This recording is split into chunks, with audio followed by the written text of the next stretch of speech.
EPS 95 pension 7500 plus DA केबे बड़ update 2026। नमस्कार बंधु माने आपण मानकु आम चैनल को स्वागत। आज आम आलोचना करिबा EPS 95 पेंशन संबंधी एक गुरुत्वपूर्ण विषय उपरे। प्रश्न होची EPS 95 पेंशन धारी को 7500 प्लस DA केबे मिलिवो। 2026 रे कोनोसी बड़ निष्पत्ति हेबो कि? वीडियो आरंभ करने पूर्व एक कथा स्पष्ट कर देउछु। एपर्यंत केंद्र सरकार पक्षर EPS 95 पेंशन सर्वनिम्न पेंशन 7500 प्लस DA करने नहीं कौन अधिकृत घोषणा होना। यही वीडियो रे आमे आलोचना बा केवल उपलब्ध सूचना दाबी एवं सरकारी स्थिति विषय रे आलोचना करिवो। EPS 95 पेंशन कौन?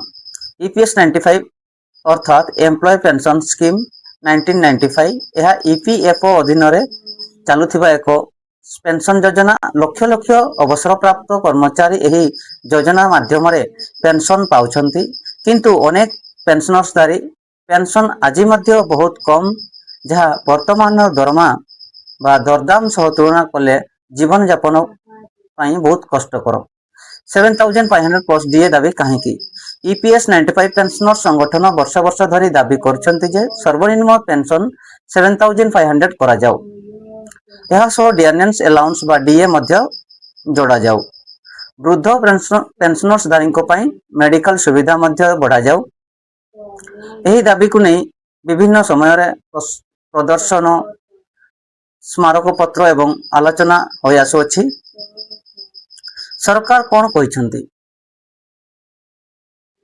वर्तमान पर्यंत सरकार 7500 प्लस DA को अनुमोदन करिनाहंती।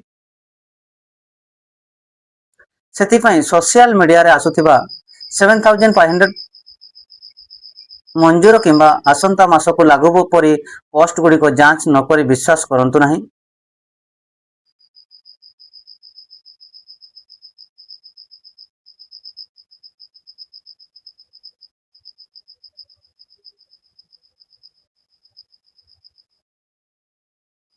दुई 2026 आशा कौन? अनेक पेंशनर संगठन निज दाबी जारी रखिंट। भविष्य में जदि सरकार कौन नुआ निष्पत्ति नेबे तेबे सेथिपाई अधिकृत घोषणा हेबो।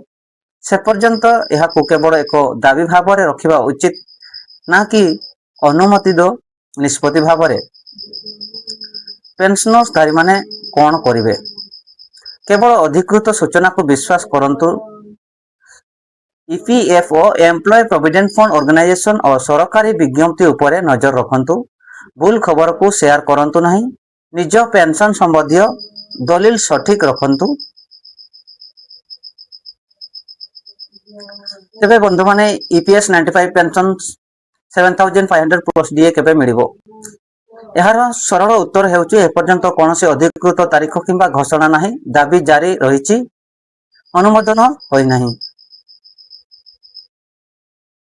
सरकार कौन नुआ निष्पत्ति किंबा घोषणा कले आम से ही सूचना को आपण पाखक सबुठार सर्वप्रथमे पहुंचाइबू। जदि यह वीडियो उपकारी लगी था तेबे वीडियो को लाइक शेयर करंतु एवं आम चैनल को सब्सक्राइब कर पाखर थिबा बेल आइकन को निश्चय